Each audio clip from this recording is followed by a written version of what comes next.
No problem. No problem. It's very, very good. But we have to stop this. No problem. Also, I'm not my brother. All right, thank you very much. All right, somebody just called. Where are you? Hello, this is Governor Eziokwu. Hello, this is Governor Eziokwu. Good morning. Thank you. This one you're greeting good morning. Good morning. I'm from Nigeria. I have evening here. I want to give them what to snap. Okay. America guy. Okay, I do lawyer. I want to hear. Almost there is now. It's me. Yes, I don't want to be quick and alive. Yes, sir.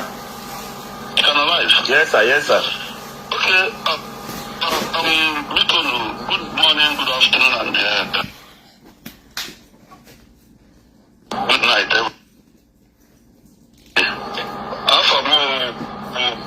Patrick Shidozie Leka. I want to see what he wants to Nigeria Limited. There was, sir. I want to get on a platform where people like this will come around and put up this. Okay. Asking injustice to one is an injustice to all. Yes, sir. Everybody, and that's not the midst of injustice. Being silent is unacceptable. For me, that I condemn in totality all this insult on our beloved diseased brother, Mr. Patrick Panoba, Senator Ogechi Okeke, a high title chief as a town. And here people of notable characters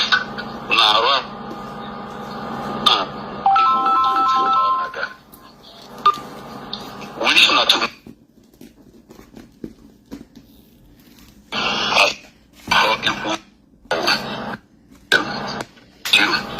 all the saga drama.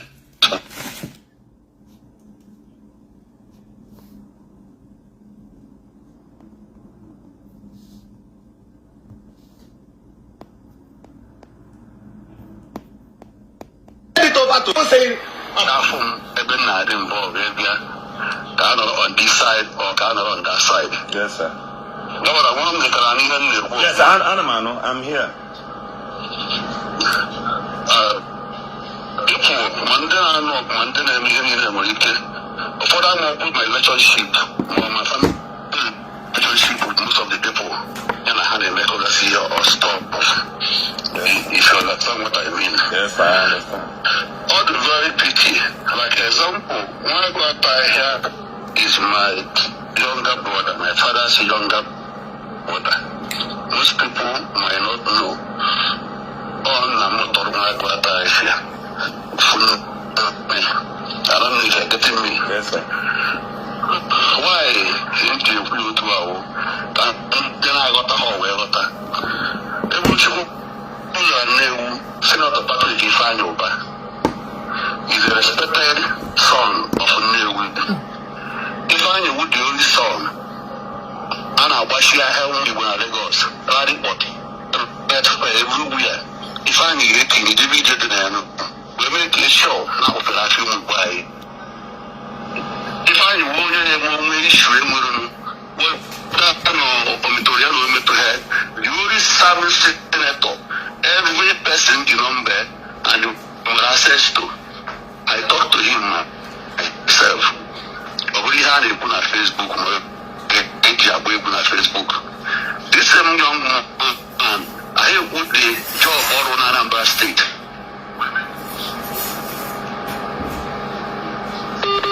I'm privileged to be one of the beneficiaries in my family because all my cousin brother, my cousin brother, all Sampalo. My family in the Bileka, my own family. I am giving you names. I called him, did all I call with one gun and one gun. I called him, I took the phone, I greeted him, tell my senator, thank you so much. Now,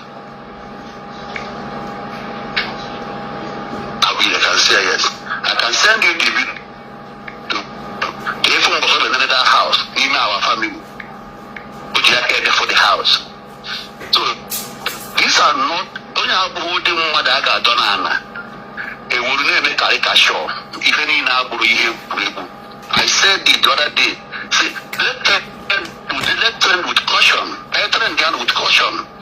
And when maybe don't say I trend down with caution. I don't matter on any side or one no on any side each or I don't care. You can talk from now until tomorrow. You can run your mouth. You can do anything you want. But I trend down with caution.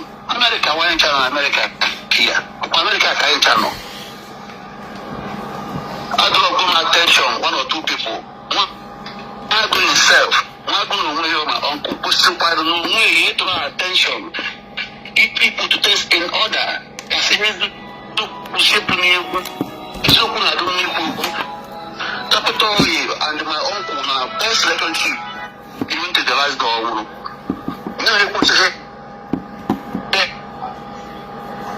For whatever reason, Jpac is na ọgwụ nna ya kpọrọ mmadụ ugwu na ndụ anyị na-akparị ndị nwụrụ anwụ ugwu ihe ọgwụ ahụ mfepụla ka ya obi onye nwụrụ anya mmiri akụkụ ha anyị n'anya hapụ ife onye ọrụ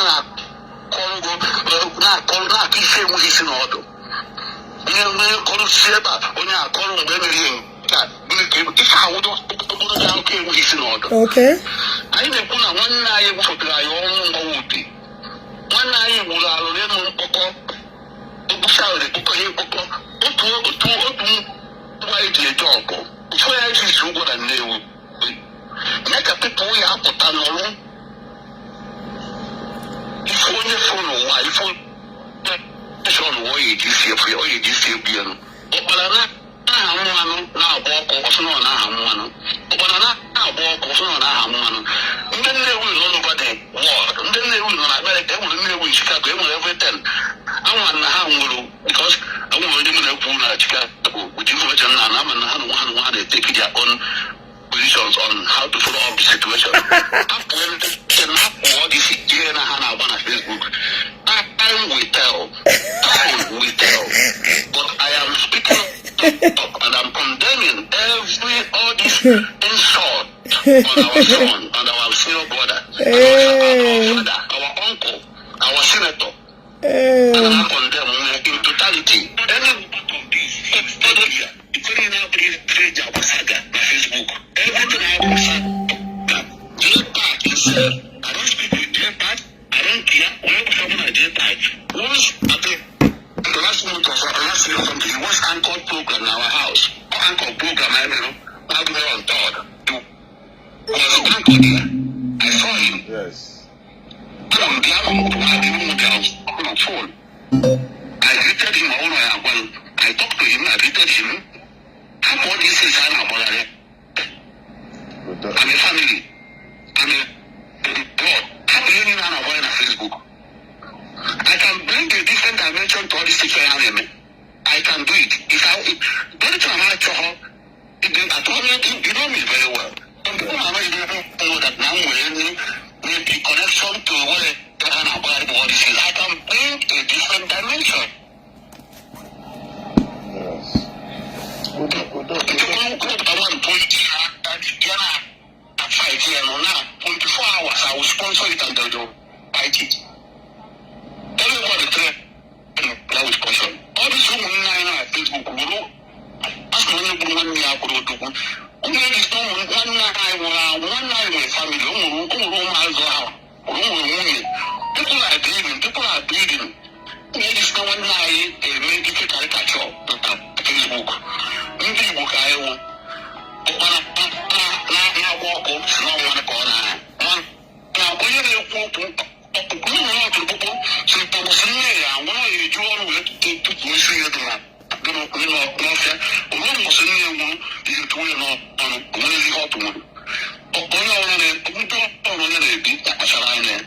and this act, this is my first time of calling up on the Facebook Live like this. Yes, I am really surprised. It's totally frustrating to me, and the time why it is going to speak out in this manner. And then the concern should caution people maybe this will make us stop where because when this thing I go the other way around, people will start feeling offended. Maybe no one gonna when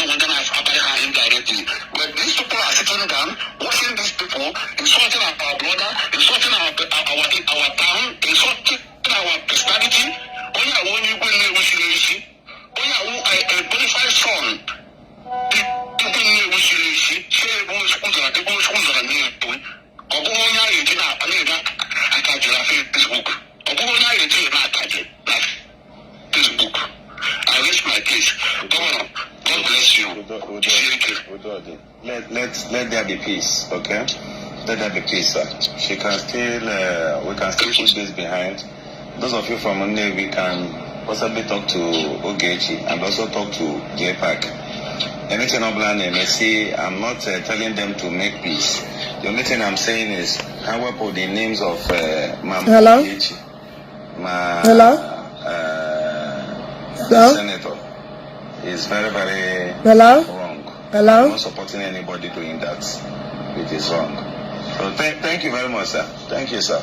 Let me block this idiot. Thank you, sir. God bless you. Thank you for calling in.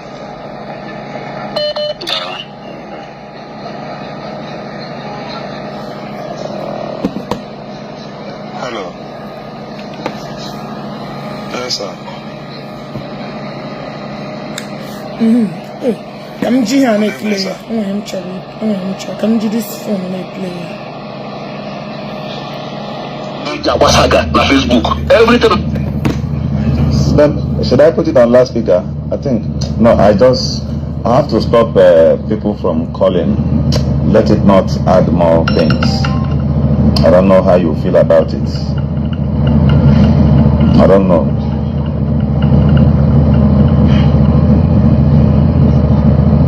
Hello. Hello, sir. Hello? Yeah, put it in loudspeaker. Yes, it is. Yeah, put it in loudspeaker. Okay. It is. All this is named. Why is it that one particular people need to stop the Igbo? Don't worry, sir. It is wrong. It's a wrong statement, sir. Okay. Look, Niger State, no banana Igbo.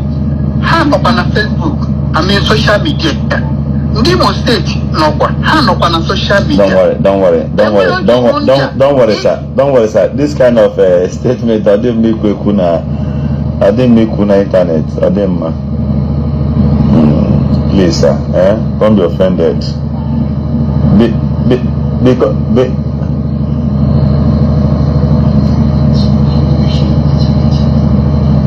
Don't worry. Don't.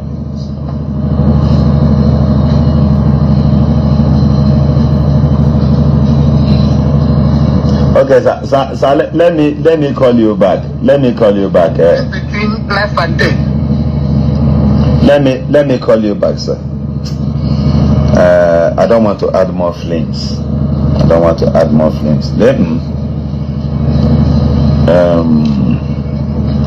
My grandfather always saying Adodo Panshi. The best friends I have are not those people who tell me to add flames. For me, I will blame my own, you will blame your own. That's what I want. So I'm here to blame Jpac more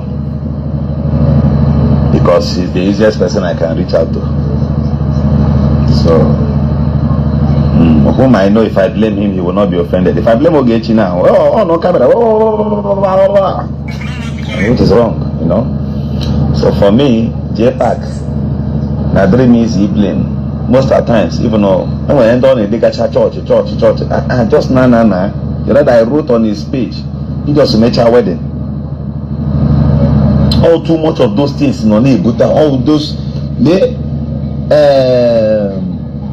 Timaya said, no, Dr. Mighty said, before you separate fight, you go first separate quarrel. It is quarrel I'm trying to separate too. It is quarrel I'm trying to separate. People will enter on the internet, the problem, back. And the problem happen, they go shift. Saga lawyer, with all due respect, you know I'm respecting you because you're my follower. With all due respect, please stay away from this. If you don't understand my statement, you stay away from it. I said what Jpac told me. What are you saying? What are you even insinuating now? Why can't you guys call Jpac to come out and say whether what are you guys trying to say? Please, with all due respect, I am kindly trying to respect you because you have been an old-time follower. Please. For even say get one language they say, oh my man don't shilling you. I will be telling her, my sister Ozola, please. I will be mentioning that words. I will continue mentioning it. I will keep singing it, keep putting it to heart. You try to win her heart, go there again.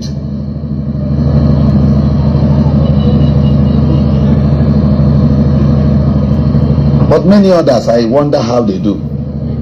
You jump in bus, you go now, basta! Today, no grill. Anybody telling you don't agree. Onyabo, or be make a trouble you win award. You win award on those online distance. Come and check out the program here.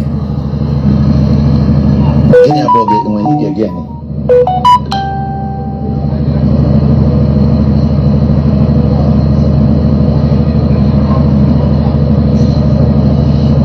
I am not blaming Jpac that Jpac is guilty.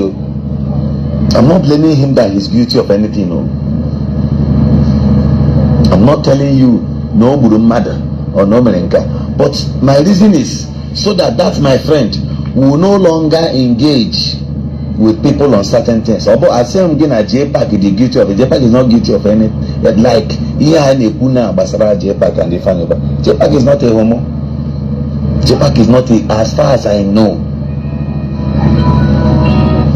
He is not. Go to the program here. I don't want to say anything. Hello? Yes, Governor Eziokwu. Hello? I am Governor Eziokwu. I'm on live section. Okay, sir. There was sir.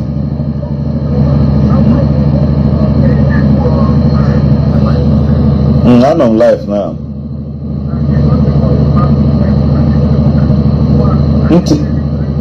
Na last speaker.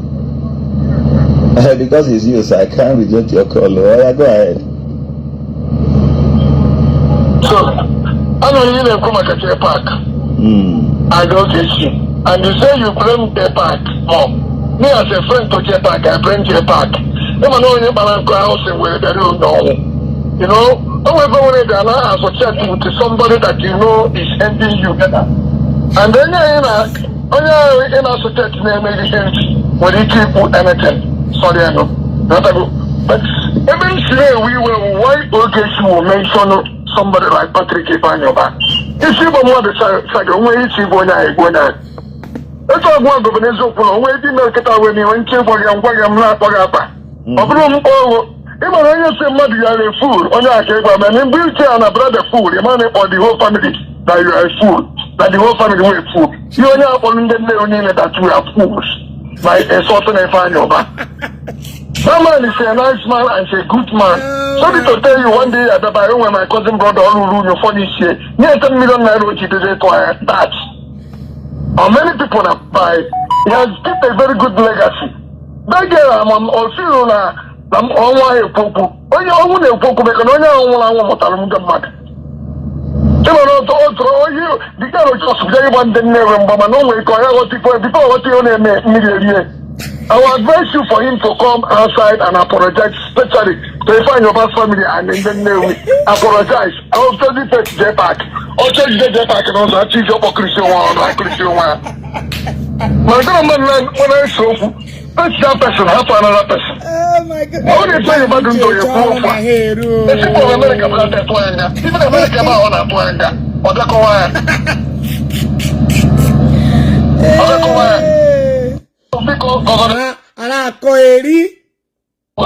The China program,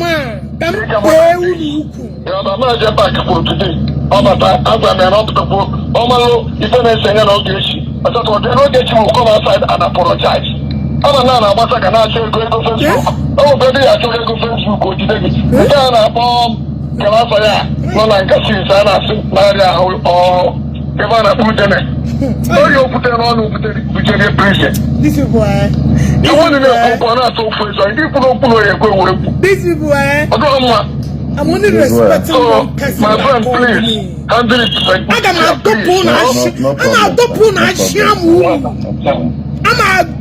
useless woman. You would have believed in a Jpac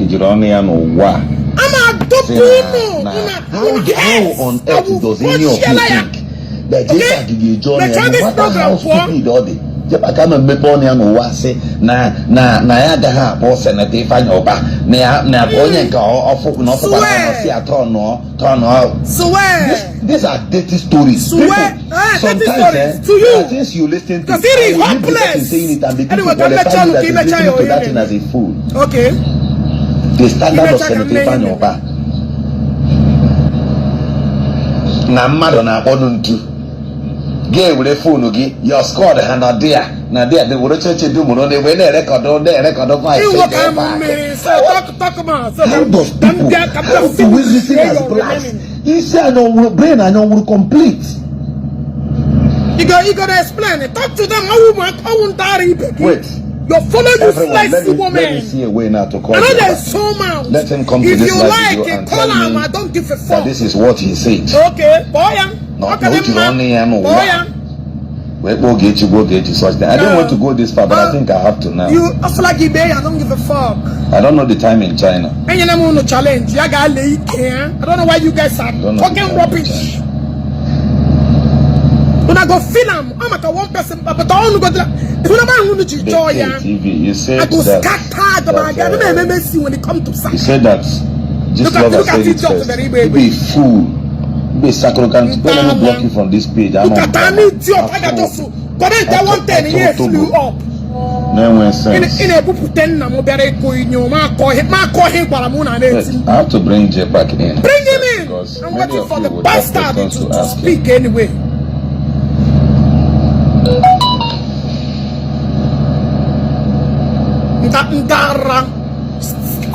Jpac, please, I just called you and you declined the call. I am on live session now, and I'm sending you an invitation to join my live if you are awake, you can join me right now. There is no peace for all of you. I'm like a one person and I respect him a lot. So Jpac talk. You get face to see with these people. I go face them. I can't keep speaking for him. And he didn't tell me to speak for him. Anyway. That's now we ban it for the bed. God to punish you. May you punish? Be a very you I will come for you. You were a criminal in America. You were a criminal. You are a thief. See, this man, I don't want to talk to you. I don't want to tell you anything. That's idiot to hear. You always go and take people's videos, analyze it wrongly. You are a criminal. I'm in America. Come and face me. In a there with your bitch This guy, somebody shared your link to me where you went and posted where Eziokwu. The first person who said this kind of nonsense. You sent the video there. But you never mentioned the name of Jpac. These are intruders. So that's supposed to problem. In a second. Jpac, please.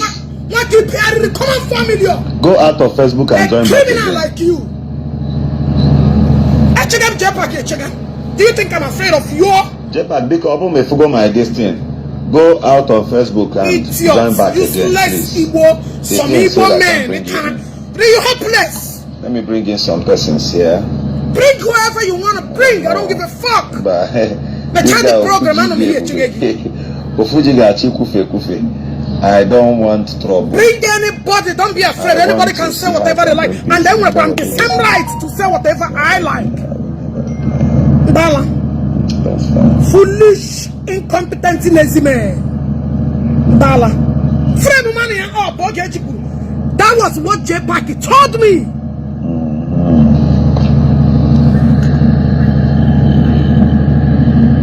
Let me see. Joseph, when I'm with you, you get a woman before marry a woman. You get one, I don't know. You get one before you think about marrying a woman. You think they went to pause? He's telling me to bring the Fuji. He is my man. Come on, get the fuck out of here. It won't mean okay. But I can't. But it cannot prala will give woku. Idiot. Come on, fuck off, bitch.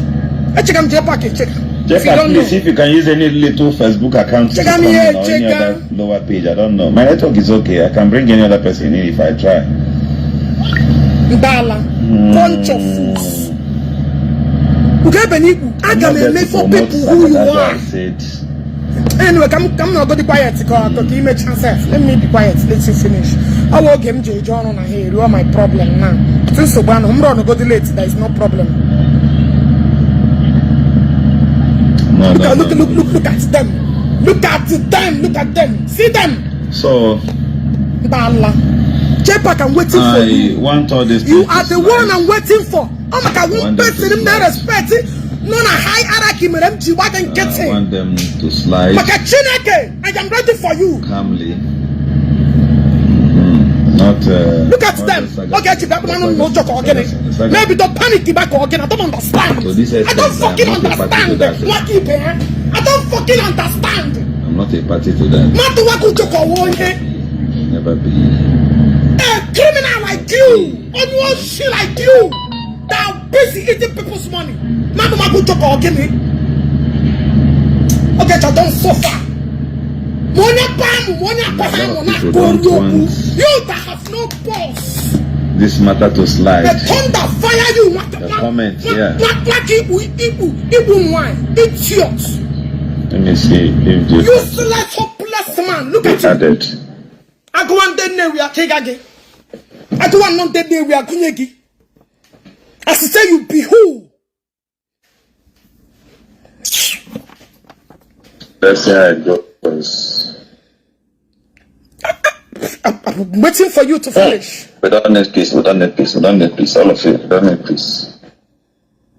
As in, because I mean, what's it the truth is, I've been here to clear the air. No matter whether you clear the air, you clear Bunegi, you have not cleared the air. Mashing in our room, Jpac I told you. Come on, fuck off. My experience.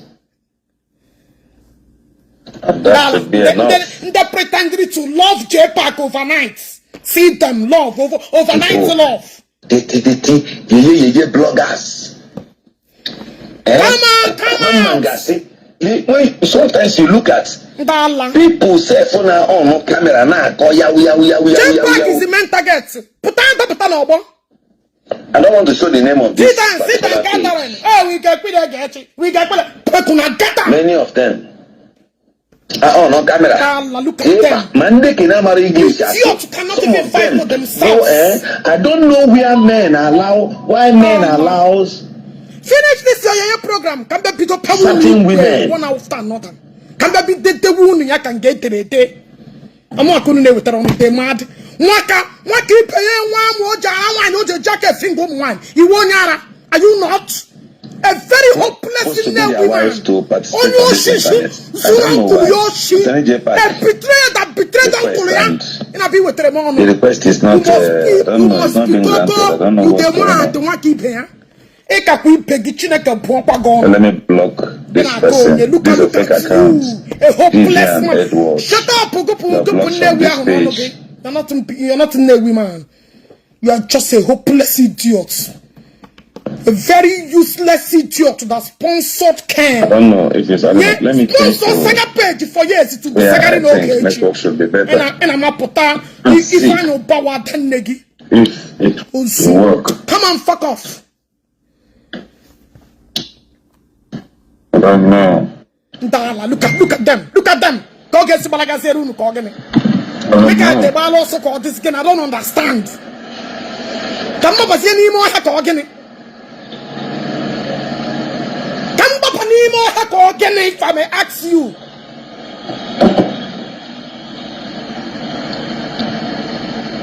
Okay. Let me see if the network here will be better.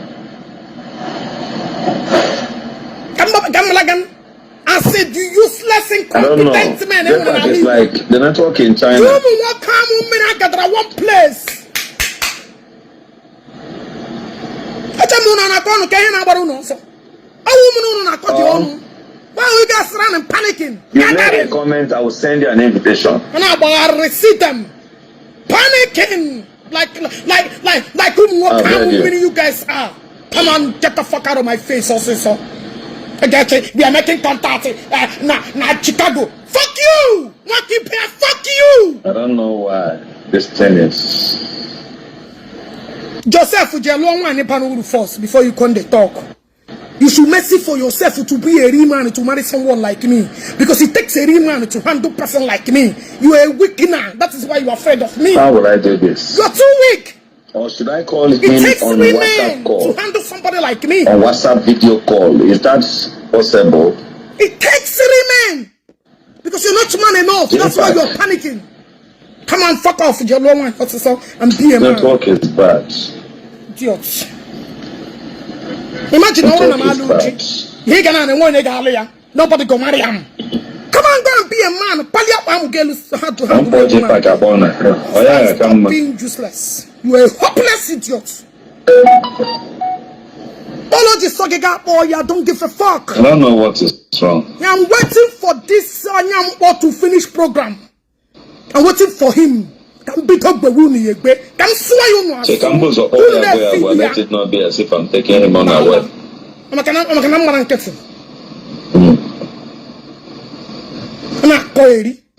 at you. Look at you. Your uncle get sacrifice everything. Hello, Jpac. Jpac, Adam, I'm trying to bring you on my life broadcast and it's not working. I don't know if I should call you. Put him on call. Put the bag on call.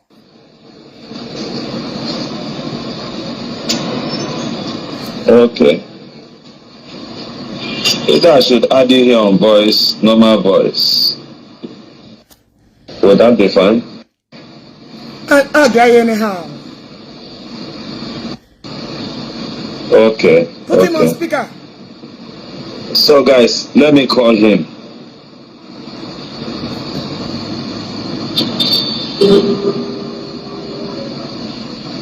I'm chugging him now. Hey boy, I believe you, boy. I remember. Jpac. I want that. I need again.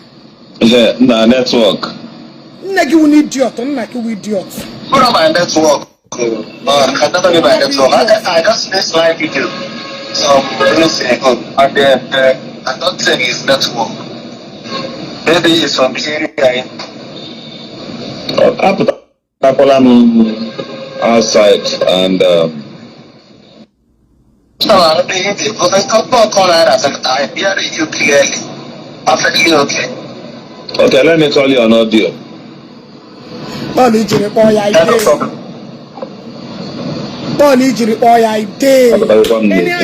problem. So I get born one this blue app. I don't know why you pay. I need to walk out. I need to run. No, we corona. I don't get es convict. I'm not doing get push or draw ya. Don't ya. What keep ya? Doggy. hello. Okay. Okay. Kind of. Jpac. Can you hear me? Yeah. I said it's clear. Yes, it's clear. It's clear here. Before I proceed further, please, my audience here, I just got an information that Ogechi is streaming this my live video. Somebody just inboxed me now. Somebody says, hello, Governor Eziokwu, Ogechi Okeke is busy streaming your live video, and she even called you a pedophile. Yes. Said that Nwaki Beya is a criminal. We say it again. Man, I don't want to believe if this is true. We say it again. Because I don't have her as on my friend list anymore. We say it I blocked again. her on Facebook, and if this is what she's doing currently, as I am on this live broadcast, I think that is the height of it all. Ooh. Somebody should help me confirm if this is true. It's true. I'll get back to you. Hold on, let me verify this. It's true. Somebody should help me confirm. I don't know any other. No, I didn't want fake accounts. That's my problem. So I don't know how anybody can help me verify this now. It is true. Okay, somebody. This lady is from my place, Sinclair. Sinclair, is that true? It's true. Somebody said it's true. True. This person said it's true. Oh no, I find you said it's true. It's true. I am fucking. Another person said it's true. It is true, bitch. Another person said it's true. It is true, pedophile. It is true. Another person said it's true. I am fucking waiting for you. Another person said it's true. Oh yeah. Princess Moore said it's true. True. Ochando said it's true. True. Miracle was said it's true. Chukwuezo 100% said it's true. Yeah. I'm ailing you. Okay. That is fine. Bitch, I'm ailing you. I'm ailing Then you. you guys can see. Yes. Almost everybody saying it's true. 100% is true. But Facebook, does anybody have right to stream my live broadcast on his or her page? To stream my page? How's the Facebook? Okay, Waki Beyamotos, you said you are in the US. Yes. And as far as I know, you are based in the United States. Waki Beya, you were a criminal. And yes, you are a criminal. how do I check and confirm by myself? Waki Beya, you want to and send to me on my WhatsApp. Okay, that is where I will stop. Waki Beya, you are a If you are listening criminal. to me, if you are streaming my live video, I'm yet to confirm. Shut up. A lot of people are saying it's Shut true. up, Onyanye. Oh, shut up. I'm screaming you. I'm screaming you. Onyanye, one me lady. If you are watching my live program and this is what you are doing, yes. That is the fuck I'm then doing, you've done more Onyanye. than enough. Shut up. Shut the fuck You up. have done more than enough. Shut up, Onyanye. And Shut I up. kept quiet for a long You time. can't do more than you I was not responding to you. Come on, respond. On your insult and all that, I was not responding. I Respond kept to me. quiet. You were pedophile. You were around one. You And I think you've done more than enough. Shut up. And my response shouldn't be on social media. Woo. You are doing too much. I have done more than enough. I have You are done doing more too than much. enough. More than enough, bitch. You are doing too More much. than enough. Waki Beya is a criminal. So somebody should get me the Waki record. Beya, Get the you record are where my a page shows you there. are a And where she criminal. tagged me There a is pedophile on live a section. pedophile. Get that for me. I Send me said it. that video. Help Should me, I get please. more Make sure that the vocal? video is available. Idiots. For me. Hey, una the panic. That is Is my it fear? little response Is to a what fear she's doing. pedophile like That is what she's you. doing. Okay, thank you. Thank you. I Is it think fear? I've gotten some screenshots. I've gotten But some screenshot is not the major thing. Please, can they help me? Panic. Well, I need information. Oh, God, I am AEO. You are pedophile. Waki Beya is a criminal. He's Okay, scam Igbo, people you can with their see for money. yourself. He's a criminal. Also, I got those shit. Say that I'm That a is pedophile. why he's This so same lady miserable. waked up and said I am an ex-convict. You are a convict. And she said it a couple of times. With That no Akuzayan will defend regrets. her. Now, did I mention Akuzayon here? Why you guys And, always get Aku in this bullshit? Why you guys always get Aku in this fucking bullshit? Fuck you! You were pedophile! You are a criminal, Waki Beya! Waki Beya, you want your shit! It's time to Wagwata, Fifia! Because when this ex-convict was warring Wagwata, you were busy supporting it! Okay, anyway. Otiyaru Nakakeki! But thunder fire you, Waki Beya! I don't think I should engage in You are a useless human being! You don't watch any shit! such Every time you keep mentioning Aku, I make Akumata kill you. Jpac, I'm waiting for you. Jpac, you are the target. I will Man. here. In a Alright, cheap back to Jpac, let me call you. a dry meat. Oboroko like you. Afghans. Let me call you back. I'm at one person, but now I am out for you. But that's So, Waki Beya, I never knew that you're also a criminal before Ogechi Okeke. You said it too. And you live in the US. You said it too. You came out to tackle him and he went and bust to chat you. Waki Beya is a criminal. Yes, I will start his matter. I'm America. What Okay, but anybody can now see. You don't need to send in them now. I'm in America. You are a brotherly betrayer. You betrayed one nigga walking wagon. You snitched on him because you want to open a car business. You are a devil. You are a bloody sucking demon. That's who you are. You are a demon. And I bear with them on. Make fun about Woody. Look at weak men. Gathering for one person. We and the one thing you want to be anything that warrants you calling him a criminal in the US. This your comment to this is not ordinary. How much did you pay Kenny to warn me when I know nothing about you? All right. Hello? Jpac. Please, I need you to rest now. Rest. Rest. I want you to rest. Hence, my program is being. Huh? 249. Don't know that should be evening. That should be every night or 10. So it's not all I just but I just see I but all I just but no problem. I can still talk like 10 to 15 minutes. Okay. I want you to relax. Everything I should be discussing with you should be private for now. But why are you not talking in public? Are you not a public defender? Alright, Ogechi Okeke and Jpac, I mediated for peace and that was why I came here. Fuck you! Fuck your peace! I don't need peace from you! Live broadcast. I don't need fucking peace from you! You Yes! Yes! I'm coming to Nigeria. Am I hiding myself? I said you will see me! If you don't do anything, if you don't do anything, you want to see what everybody will do, right? You can't do. You want to see what will happen, right? Shit you will not do. You will hear from Governor Eziokwu. Shut up, it's a promise. You don't work. You will hear from me. Shut up. Rest. You don't have. You will understand. Shut your ass up. What it means to be a man. You are nobody. I don't think I insulted you, I will piss on you. Piss the shit and fuck out of you. I even went as far as I think I cautioned Jpac here. Who are you talking to? More serious. Who the fuck are you talking to? Who the fuck are you talking to? Okay, I want you to stop ranting. Do it, you stop ranting. I want you to stop ranting. One woman beat you at the left. Ranting on the internet for a very long time without one single action. I've never seen you flog a bed. You have a matter against Onyobodo at the law court already, where you are charging Onyobodo 1 billion naira for the same offense you commit in Nigeria, right? Drag me too. Okay, my response will not be on the internet. Drag me too.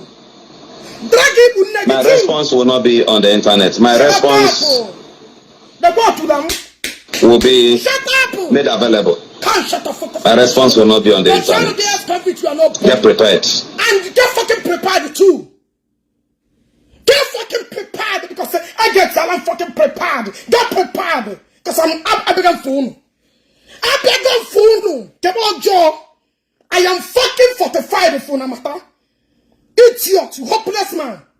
When those group of people, guys, I'll be right back. Can you go to my American? How people know the mama? As they come. Share that program and they come. Children, wait, I'm coming. I'm your mama. And they come.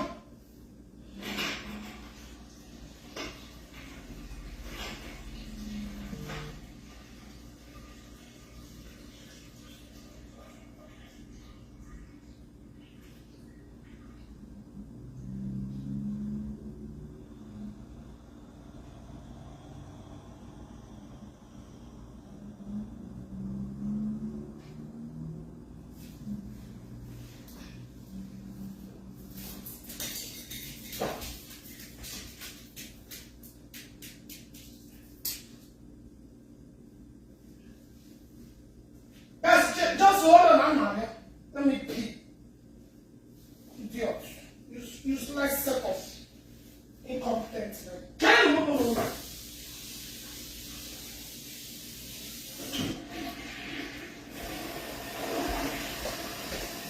Yes, ESCOM.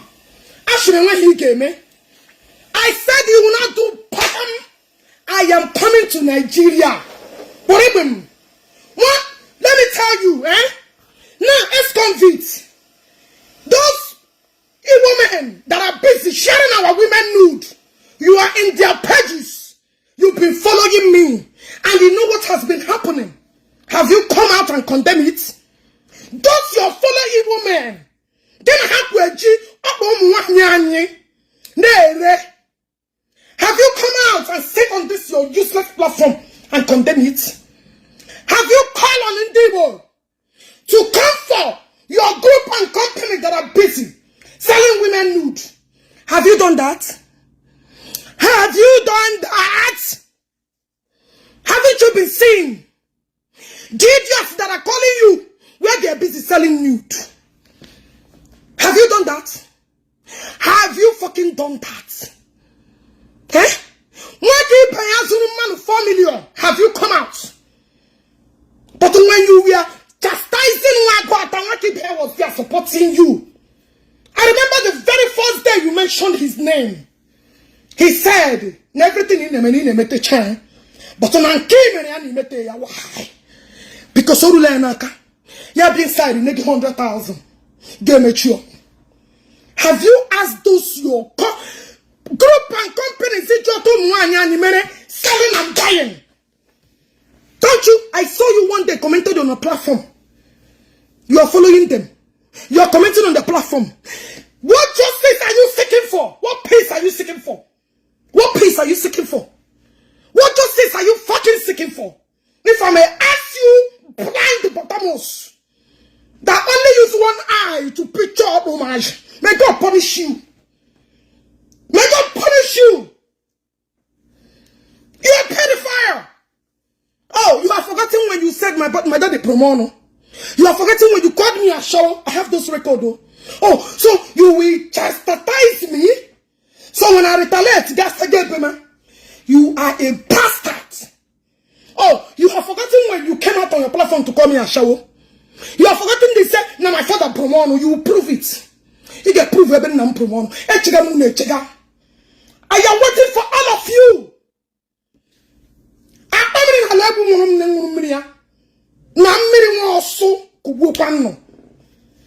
Foolish idiots. Mad men. Stupid, incompetent men. Ogechi. Okay, look at one keep a criminal. A dupa. Foolish. We are making some contact. And then there's many in Chicago. Tell them to come out if they can face me. But you tell any of them to show face.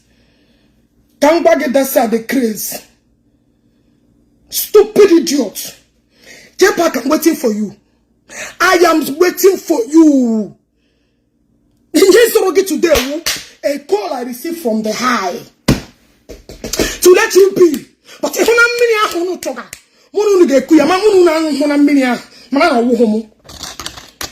when you are busy calling other women a shower, nobody saw. Did I insult you, Fanyoba? Did I insult you, Fanyoba? I only told the word what you told me. Call me anywhere when witness. Anywhere when witness the day you spoke it. The person repeated, Ogechi Okeke, I was there. I will say it. When I will be at any day. Oh, he's one of them on a record to that day. That day. Jpac, you are my targets. Bunch of loose Igbo men. You want to make peace, but you have not condemned the group of people that are selling our women nude. The group of people that are gathering our women selling their nude. Or you went to their platform to comment love. Are you not following them? Are you not their member? So that one is not a crime. Oh, now you go, Ogechi, we have Jpac has become a crime. Ogechi, ex-convict, are you not their member? Where they are distributing our women nude? Are you not the person? On your peace, on your justice. only justice ndalo. Because Ogechi Kuroku, but Ogechi has spoken evil. How can this woman? You will start by calling those men that are selling our women nude, using it to make money, jobless men. Are you not their member? Don't you visit their platform? Don't they call you? They tag you every day. You comment on their platform. Have you stopped it? Have you condemned it? Have you told the world that that's an abomination? Have you? Have you done it? So you have not been hearing me screaming that our women knew that being subjected to nothing. Have you condemned it? Have you condemned it? In a bear justice for Nambara. In a bear justice for Jpac, I am ever fucking ready. I want witness. And I am on a line. I have witness. Thank God that one of them called me, say, okay. On that day, I will stand by you. He said it. I never insulted Ifeanyi. I only opened my mouth and said what Jpac said when we were in conference calls. Mandeke do obodo Yibo, we place a call on that day and call and testify exactly what you told us. And I beg Ogechi Ifeanyi. Tell him to apologize to Ifeanyi, but not Ogechi. I did not disrespect Ifeanyi. I only state clearly, tell the world what Jpac told me. Now Jpac need to come and tell us. Man, a challenge. He has to call his doctor. I have my own doctor. I'm Papa Jpac Nike. If Jpac is a virgin through the ass, I will pay him damages. But if it's not, Jpac will pay me. How about that challenge? Spokesman of Jpac. How about that challenge? Are you ready to take it? Are you ready to succumb to this challenge? Foolish idiot. Look at the one I shower. Wait. Now I will sit down and play this. Everybody pay attention. Everybody pay close attention. The animal I like, eh? Evidence can't get me fair. Bolunuji cho anumeyan. Na me do na problem na this blue. That is why una do phone atom. Anu hana Ogechi. Ah, this is all. Ashimgi Newi is my place. I will also anywhere I respect our culture, I will come and answer. I will call my witnesses. They will come and testify. You told me. You owe him. You need to apologize to the family. I was not there. I wasn't there. And I shall get you. Okay, that. I don't need final part again free on social media. Una be that one Ogechi. Me chineke unu oko. Jpac come out. Jeremy, I want to play something. That useless ashawo that is busy at the edge of her dying age. That grandmother. No. Make carry otoya. Do otoya 30,000 that called you that you should not forgive Ogechi. That Ogechi, tell me name again. I know you have ended your program. Wait. Kai Geoluya. Prepared. Chere? Kai Geoluya. Prepared. I say prepared. Come on, Prepared. in fact, in the channel, when you guys prepared, you that is a pre-liquid spam that na one minute. Spam mini. No one can say prepared. No one can say prepared.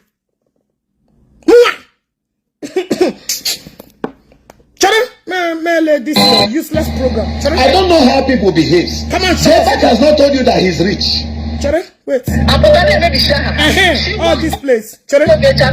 All this place. A very strong man. Listen. No, I'm on live video. Tiana speaker. Okay.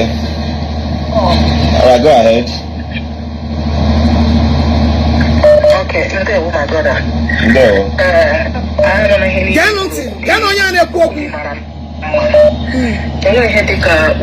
Okay. Manana, them minor team would. Can we hurt you? I put an issue. Wamana na ya ha boy aka boy ha o we ha. Na eke no nya na ekwu. Yes. Ka bi ni ndo ele mistake ah be me kwa the same mistake. Yes. But I bank it say kai me kai choro dochia. Another people will come out to do that same mistake. You know what this lady said was an abomination. Ashawo kromoto Can never mock the dead. Ashawo You know, kromoto when the dead, but I will a very. Did I hear you can never mock the dead? The same Ashawo was at the platform where they're using my daddy as a burial material, as a saga material, commenting, okay, Chinnaga Mujelof, okay, Chinnaga Una. The same idiot that's calling was on the platform where ex-convict in Nabue Beleface sent my father's corpse. She was there commenting, useless Mr. Okeke, Iwe, useless man. The same person that called that you cannot mock the dead too.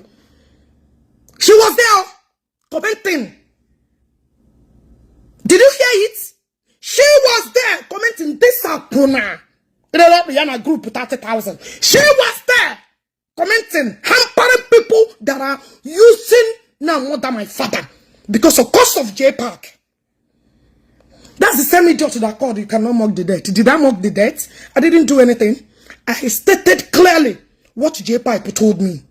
And they wouldn't witness. I'm ready to answer you. Ready with my full chest. I'm ready. Whether ex-convict or baby defend the agi, Nana Ogenike, Moana Ogenike, can't cup of tea because all your hype man. I don't give a fuck. Okay? That's the same Apuna that are busy clamoring, sharp man Namusaga. You don't mock the dead though. You do not mock the dead. Make they hear you. Strong man. And I respect. There are so many people like that. Igbo. I will not say only Newi, but Ali as a general.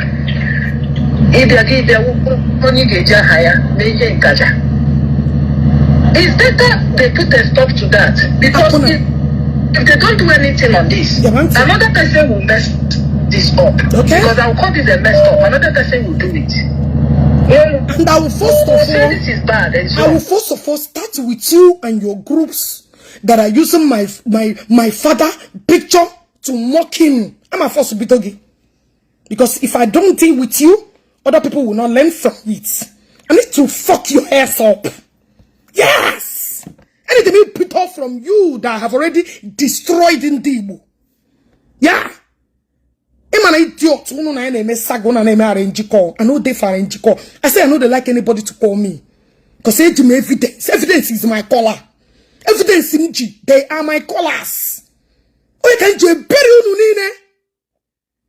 Evidence are my collars. I don't need this disturbance. Make we listen to you.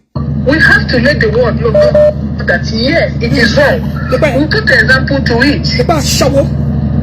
You don't just say somebody. If you have issue with that somebody, go straight to that person and do whatever you want to do. Okay. You don't add another people to what you have. Really? Yes. It's very Mpamu bagawo. Uno business with my father. Mpamu na bawo. Mpamu put on social media before. Mpama wunu ndangroma, mpama washawo, or we who know we high profile individual. Him madin with times 3 PhDs plus doctorate degree no Buddha. My father na your mates. My papa na una mates. Mpama uruna. You guys were sagaring me. Jpac butere no my father. Una sagawaya. I did not insult anybody. When Mam Shifano Bangpa, if I know back Chineke Bogoku, if I know by you are useless man, I never said that. I only opened my mouth and told the world exactly what Jpac told me. Simple. So why are you guys saying that I insulted him? Where is insult? Bring the insult. Make us see. Make una bring the insult where I insulted Ifanoba. That's what I want to say. So una alogala mo for 7 years. Na chone ge bu Ogechi. Una filo na nka ka gegidem na layo. Na layo. Oku na agba umu ewa na anwari onwe onye ogbu. Na layo is a pure lie. Take it away. Guys, click love and like. Talk less of a whole senator. Look at an idiot. Do you know my papa? Who is this one? Let me come and block your generation for even calling me in a live WhatsApp. That ends you. You know my papa? I go Guruola Common Primary School. I go graduate in a GED. I go graduate in a GED. I go graduate in a GCE. I go graduate in a WAEC. Also, Ijim Pamo ne makada no na the comment ne to continue. Destroy that in the you don't forget Dala. See them. Bunch of prostitutes. Bande man here begunu. Nam shu na bazila kuna without unu. No yamanu jebe. Nam shu na erezila unu. That is my crime. Dala. But people, why you are crying? Namure group where you me peripuki agati one kage. Decide to sell your ibu. Namashige stop arrow that you are old enough your children to be grandchildren. That even people I'm a show you here. Anything I talk, I have evidence. I don't cap. Join these people here we were. Why are you guys angry? I'm sure now. We put arrow na this Facebook. I dare for now. Those shenanigans. Criminals.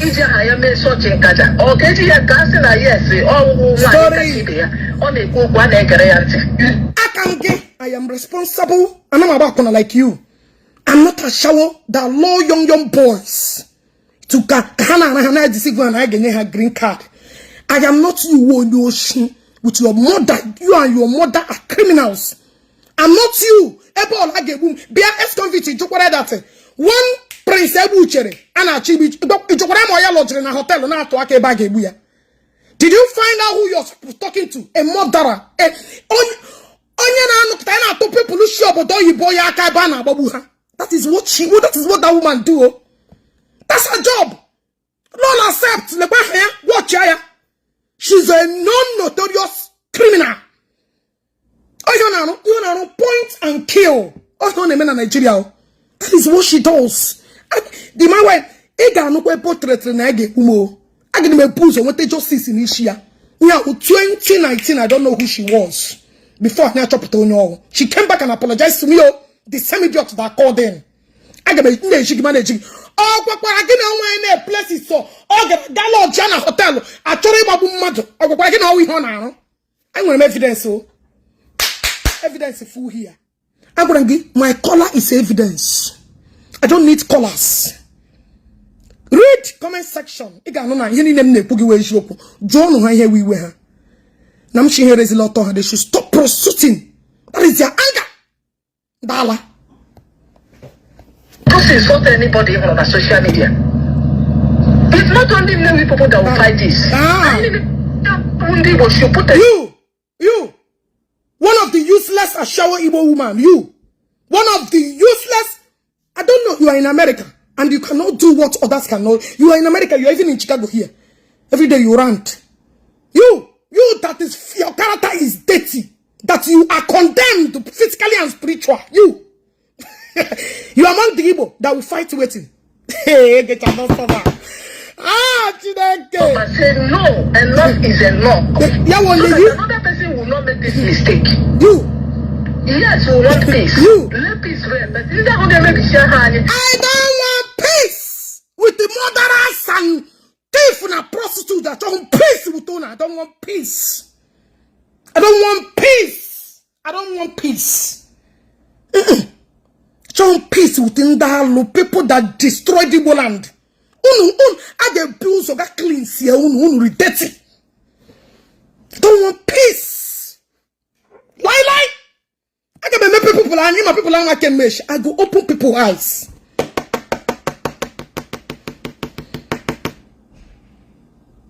I go open people's eyes. I can make people one in anya. But they are on committee. Come on, make on a join together. So can call no pam. Dala. We do away with them. Look at. I move on with our dignity because he was anywhere. See, I don't know what you want to lie now. every day and I think I happen. No, enough is enough. We have to put a very stop to all these things. Akuna is talking. Ogechi cannot be insulting on your in a little thing. Ogechi will just be messing up on America. You in America? The freedom of speech. You are here. You are still here. People cannot come out to America and fight Ogechi. I'm in America too. Why didn't you do it? People should start it. I will go behind. Do it now. We need to do anything. We have to put a stop to do it. Comments. How will find you back today? And your money go tomorrow. But another person might come out to destroy our name. We have to stop it. Your program is very interesting. We are not here to insult anybody. To let the world know what is going on. Okay, we are not happy with it. If you have any issue with anybody, no. Go to the person you have issue with. Don't mock anybody. Don't include people. What did my papa do now? What did my papa do now? What did my papa do now?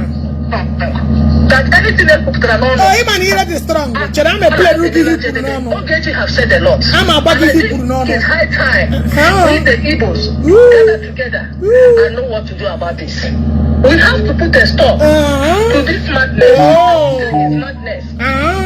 We have to put a stop. If we don't make any move about this, I am going to tomorrow. Somebody can the other day. Ogechi can also accuse that man. No way, no man. Me tomorrow can come out. All Governor Hope, those are the man. No, the such thing. Tomorrow I will come out and say, let us consider our prominent slave. Okay. She was bold saying that. Now, I just love what she now, no, because I don't know what she will come tomorrow. We should say no to this and not man. You are in Chicago. Do it. Start from you. Start from you. No problem. It's very, very good. We have to stop this. No problem. My brother. Thank you very much. All right, somebody just called. Where are you? Hello, this is Eziokwu. Hello, this is Eziokwu. Okay, now. Look at the lady that called in. She joined the group where she is selling her auto. Look at her auto. Now look at the picture, yeah? Look at the lady. This is her. That was the lady that called in. Why she hated me with passion. Now see, I was on my program. I was on my live program 2019 or 2017, 18 thereabout. Running my program. I received messages that is a place and a auto. Look at this woman. Look at this full-grown-ass woman. This lady that called in now. I received a call that this particular man called Jinjimo Koto. This man, no me per a group where that he's collecting our women nudes. That was my offense where that woman is. How to kill Ogechi. I came out online. I said, this is Aro. This is abomination. We are not supposed to be condoning this kind of atrocity. We are Igbos. This woman is old enough to be my mother. Why is she participating in this kind of arrow? Guys, click love and like. What I go? The lady went to a group and made Igbo challenge. That is my crime I committed. Igbo challenge. Hold on, let me block this idiot. Oh yeah? So Tilo. The lady went to a group and made Igbo challenge. And start distributing Igbo, yeah? Ma put on social media. That arrow needs to stop. That this is an abomination. The person that invented in that group, the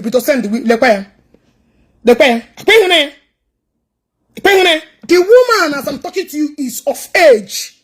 She's an old woman who is of age. She decided to start selling their nude. And Eston Fitina, Jpac are among this group people. They watch them on a daily basis. They are among them. They join them to do all this atrocity. Now, my question is, this woman, I'm going to put her on a program that if you are in this group where they are allowing our women to be selling their nude, that it has to stop. Everywhere, she will be the person to call. This is the crime I committed. Ibuya is the crime I committed. A full-grown ass old woman is busy on social media where they will price you 30,000. Gabarodo ke Ibugi. Ah, the woman call Logana. How ndo wanine jabi Ogechi. That's the woman that is calling. Because I told them, stop on this deadly act. Oh my crime, for those of you that will listen and think it's a human being talking, it's one local prostitute, not somewhere that then she, our Igbo women with dignities and respect, that we should stop distributing our nakedness as an Igbo woman. Our crime Ogechi community. That is why I bought even up man. She will jump in and give her own opinion. How I get That is my crime, Ebono. So, Abraham, get down there, getting with the problem between you and Ogechi. You saw how she's talking, getting on a quote because on her support we find over. You want to go? They get on her support we find over. Or she this to talk, it's not she got another one. Then compete with the woman. Nah, the woman, mama, some Toto. And when then are old, but Toto had a fresh. Look at another group. Just watch. Ashimda will be opening the one. Call up on a man for the reason why you are angry. Anywhere you call, I go come tell the world why you are angry. Wait. Share this program on Ogechi. Honestly, Toto don't look old. You have to come and see. Now the group they belong in. Where they belong. Ebeha joining it. Join him tomorrow. Tomorrow. Everywhere. Make sure you join me tomorrow. Akunu, I say bring it on. You guys should remove Newi from problem. This thing no problem. One of people why we are in this matter. Stay away. Iwa kunamba were. Iwa nyamodo. Were. Labwa were nu jebama akuna. Happen the Newi anyaka. Heji mana ge umbodo were. Labwa were nu. Aridino. Go to pato were. Continue heji remanu. Chineka gono. Don't come here to come out for the pain. Because I want the edge evidence. So, Apamunu, pa. Anywhere you call, I'm coming. Guys, join me tomorrow.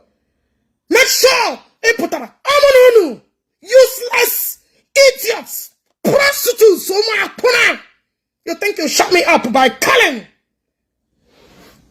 Dala, I can destroy the whole world to Gamunu. You know, Ogechi will a problem. Every word will not the reason why Ogechi is in a problem. Ask him Gamunu, Ejimunu. Nami I don't know. Prostitutes. Guys, watch another movie. One Topozero Maggie with la Kukumbane go to lecture. Ndala, no very much. Someone is Susu. Chama boy no movie. Le papa ni kwanya the odds to be your mother chere. Akwe hu anya, but le people ya kwena bo refresh. Akwena people market you refresh. Here we have make a group. This is how they law our women into the group. How log into a group? I promise you get 30,000. I promise you get 30,000. And I if Toto challenge. I will Ogechi buo. Oh, I get Ogechi must spame. This is the cause. The why your mothers, the why man no, the we who nenu. She give the woman for somebody commented na total reflex. It doesn't look like you are Elena.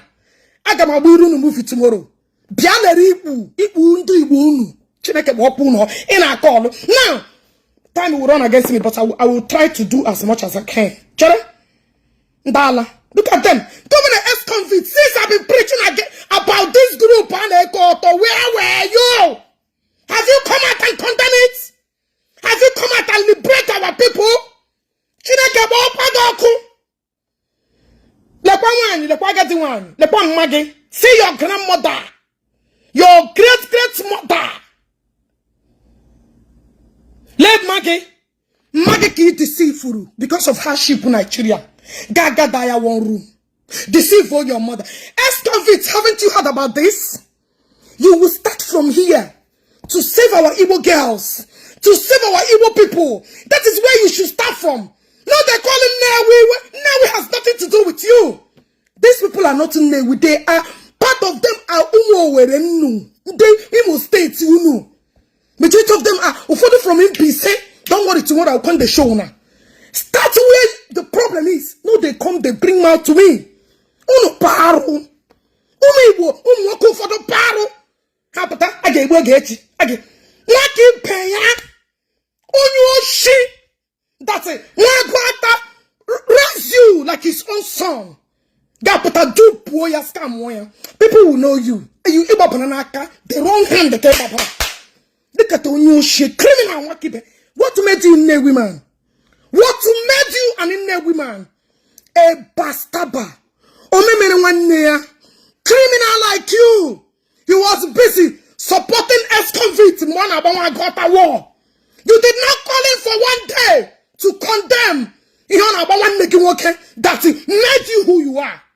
You supported ex-convicts. He was there supporting ex-convicts. But you did not against may you never live to see anything good. You were a betrayer. You were memory one day. You were murderer. You were devil. That's who you are. What boy you 4 million here? I want the boy to chat me. That what you pay here? I want to chat me. Come beg here. Because so tell her you are paying Ken, Palace of Justice, to start worrying me. It's an Newi. Are you man in? Did I hear that you contacted and endorsed many? That's many no Chicago. Come on, it's not he game and he get bored the matter. He bruise some notice here. It's a man one got on one niggy. He bruise up, Mechonwegi, introduce yourself and then I call and case and I'm down. Come on with a brain, oh my shop, so I know you very well. I've heard about your story, but I just ignored you. But now you have started my matter when nigga lie. I fear nobody. You should know that. I mean, all day, woman, I one war. You don't tell, you don't pay them, say make them war me. Guys, now share the program. I will report to my program. Now share no, I blame you. Unu chaka I push share one even alibo. One apam information. Ejima, I am here. Call in. I don't need caller.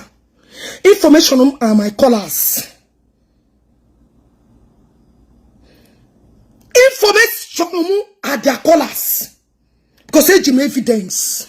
Apa me ade ko okun. Waki be hotela. Ina ko boka na Jpac Saga. Eri hum jigeri hum edegi. Because some of you incompetent men, some of you weak men are afraid to see people the more outspoken like me. Yes, my presence intimidates you buggers. Hello? Hello? Yeah, good evening. Yeah, good evening. God bless you too. Yeah, you're speaking with me. Yeah. Okay.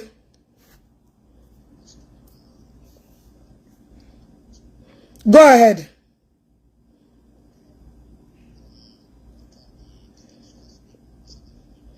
Okay. Just straight to the point, because give me.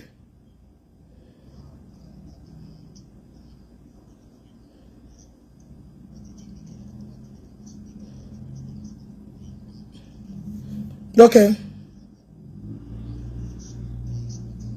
Okay. Yeah, Dick again now. Hello? Hello?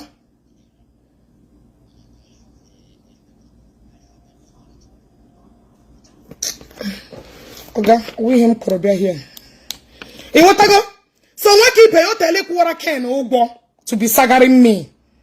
Because he is so intimidated by an outspoken woman like me. Somebody is very outspoken. Somebody can stand and speak for herself. Hey, what I go? Hey, but I can people. Guys, we are dead. We talk about this is not the reason why I'm here. Now, let me play the idiot that shower that called in. The idiot that is at the dying age and selling her Igbo for 30,000. Let's see somebody that's calling Ogechi Manaro. Let's hear what she has said about me when I don't know her. Listen to this voice note. Chere? Okay. Please, who is calling? You're on speaker. Gentile. Who is calling? Yeah, put me on speaker. I want to talk about this. Gentile. All right, thank you very much. You're already on speaker. Okay. Good evening, my brothers and sisters. Okay. I don't want to follow IVF to go on the English because I'm an Igbo woman. So I want to go straight to the point. Okay. Concerning on the Ogechi issue, that one is a cold story. Let me just. But my point is going to those that is supporting her. Okay. I got my say I'm very, very sorry on them because her home made her neighbor. Okay. Because only Obuna, Obana no wa, Sina in Georgia and Amma.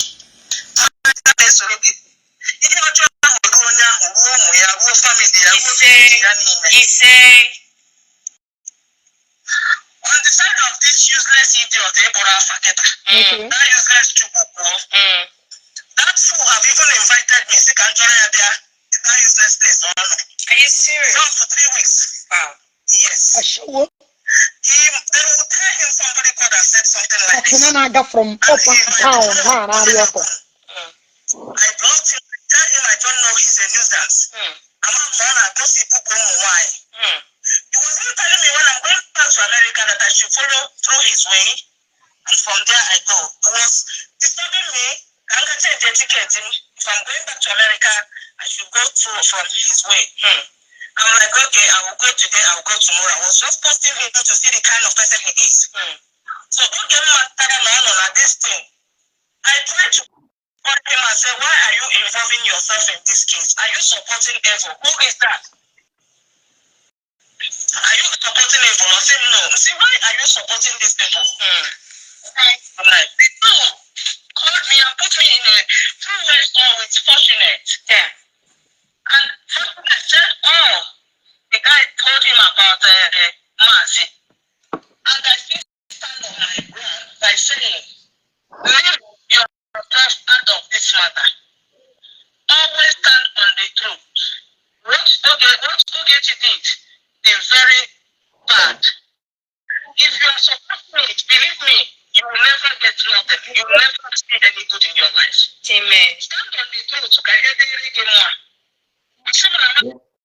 Fortunate, that's why young fortunate. See, you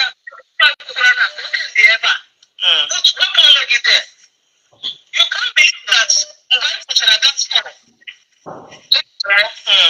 that fortunate behind. And then telling him trash. Can you imagine? The next day, Ogechi was on live video. Who something.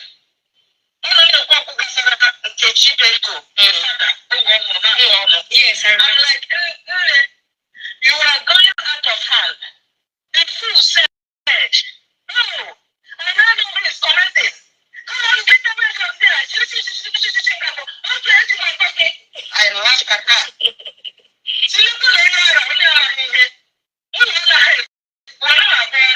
I believe in action. Yeah. And believe me, I cannot get it in Nigeria. Gentile. But I'm waiting for her here. Okay. That lady step working in Nigeria. So, what's that story in America? That any day I step in Nigeria na poster mo kagama everywhere na Nigeria. Yeah, when I don't know how she started threatening me na poster mo wa kagama. I don't know this particular idiot. Before I came for her, who is this one that joined me? Okay. Who are you? Okay, I start one motor maybe Chicago guitar. Who are you? Who are you? Onyekewu. Onyekewu. Because I don't even know you. Onyekewu. Okay. No,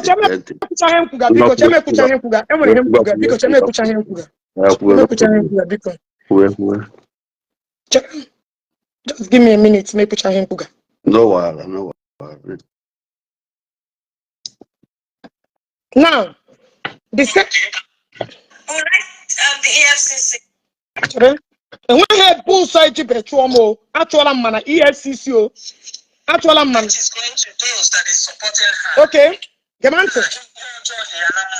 Gamante.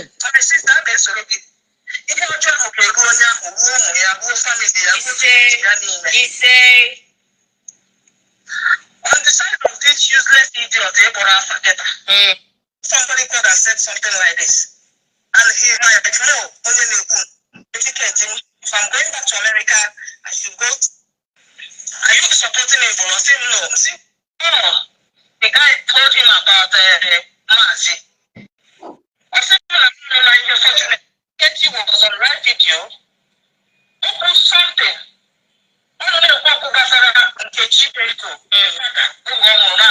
Yes, I'm like, you are going out of hand. The fool said, oh, I don't know who is commenting. Come on, get away from there. I laughed at her.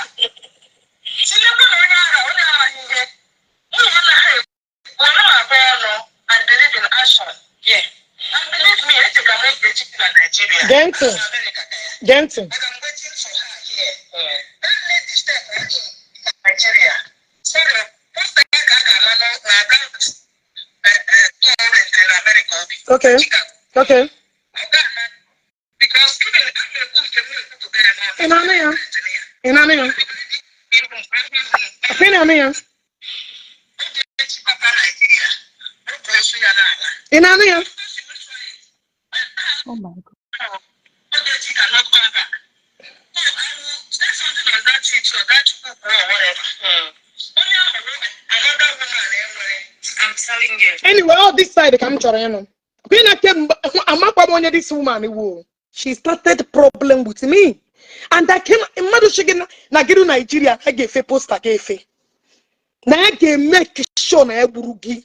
Oh, when you put on a pretend na call it. My sister woke because I don't have much time. Just talk something because you will again.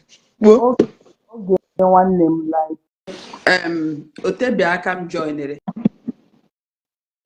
Just try bidoro na. okay. Mana just ofu okwu m chọrọ ikwu. Ị ma na onye ọ na-aka ya dị ọcha, onwe ihe ndị mmadụ ga-agba mgba mana onye ọ na-echere gị echiche ọjọọ na provided na ị nọ n'eziokwu ọ ga-ala onye ahụ n'ahụ. Onye ọ na-eproject gị anything legodi ihe gbasara ọnwa awụ ihe a na-eji na-egwu egwu. Thank you. But ọ ga-ala onye ahụ provided na onwe ihe ọjọọ imega. So, but it's unfortunate na ndị Igbo anyị ihe awụ ihe ji wee mara ndị Igbo. But it's unfortunate na ndị Igbo anyị ụfọdụ ha dịgazi iberibe and ụdị iberibe a na-ahụzi ebe ụmụ nwoke nọ ịghọta. So ihe m nwere ịgwa gị na-awụ ihe ị na-ekwukwuru gawa n'iru ndị ma nke wee eziokwu ga-ekwukwa ya ga-akwụ gị n'azụ. So anyị niile kwụ gị n'azụ. Onye ọ na-eche gị echiche ọjọọ n'elu eziokwu ị nọ n'ime ya ọ ga-ala onye ahụ n'aha Jizọs. Amen. Onwe ihe ga-eme gị ị nọ na nwanyị ọma. Thank you, my dear. Right. Thank you so much. Yeah. I'm on your joining. You can continue. Okay, good afternoon from here, Jerry.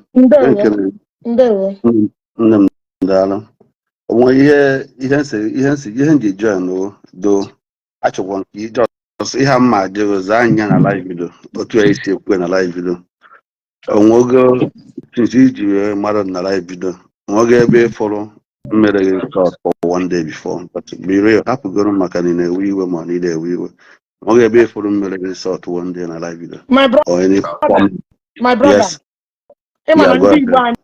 I na-eji ajụjụ asa ajụjụ.